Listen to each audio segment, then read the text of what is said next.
വയനാട് ടൗൺഷിപ്പിന് പുറത്ത് താമസിക്കുന്ന ദുരന്തബാധിതർക്ക് ധനസഹായം അനുവദിച്ച് സർക്കാർ 107 കുടുംബങ്ങൾക്ക് 15 ലക്ഷം രൂപ വീതം 16 കോടി 50 ലക്ഷം രൂപയാണ് അനുവദിച്ചിരിക്കുന്നത്. ടൗൺഷിപ്പ് ലിസ്റ്റിൽ ഉൾപ്പെട്ട 402 കുടുംബങ്ങളിൽ 107 പേരാണ് ധനസഹായത്തിന് സമ്മതപത്രം നൽകിയിരുന്നത്.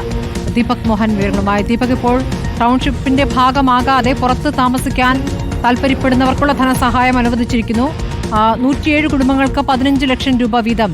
എന്താണ് ഇപ്പോൾ ഈ ആവശ്യം ഉന്നയിച്ചവർ പറയുന്നത്? ഈ തുക, ആവശ്യപ്പെട്ട തുക ഇതാണോ?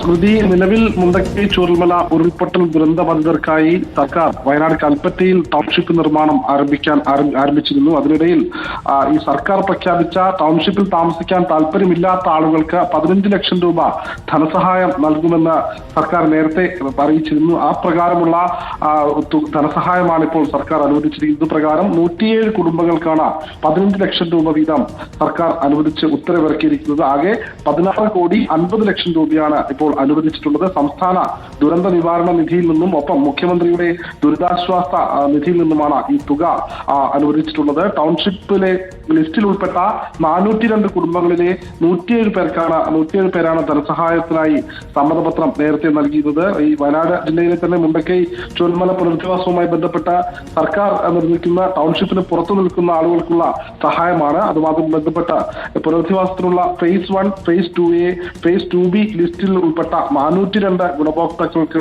മുണ്ടക്കൈ പുനരധിവാസവുമായി ബന്ധപ്പെട്ടാണ് ഇപ്പോൾ ഇവർക്കായി 15 ലക്ഷം രൂപയ്ക്കായി സമ്മതം അറിയിച്ചിരിക്കുന്നത്. ഇവർക്കാണ് ഇത്തരത്തിൽ 15 ലക്ഷം രൂപ വീതം നൽകുന്നതിനായി ഇപ്പോൾ സർക്കാർ ഉത്തരവിറക്കി. ഇതുമായി ബന്ധപ്പെട്ട് നേരത്തെ തന്നെ വയനാട് ജില്ലാ കളക്ടർ ഈ 407 കുടുംബങ്ങൾക്കായി 16 കോടി രൂപ ധനസഹായം അനുവദിക്കണമെന്ന് അപേക്ഷിച്ചിരുന്നു. ഇതുമായി ബന്ധപ്പെട്ടാണ് ഇപ്പോൾ ഈ സംസ്ഥാന ദുരന്ത നിവാരണ നിധിയിൽ നിന്നും ഒപ്പം മുഖ്യമന്ത്രിയുടെ ദുരിതാശ്വാസ നിധിയിൽ നിന്നുമുള്ള തുക മുഴുവൻ ചേർത്ത് 16 കോടി 5 ലക്ഷം രൂപ ഈ ദുരന്തബാധിതർക്കായി, പുറത്തു താമസിക്കുന്ന ദുരന്തബാധിതർക്കായി നൽകാനായി ഉത്തരവ് പുറപ്പെടുവിച്ചിട്ടുള്ളത്. സ്മൃതി.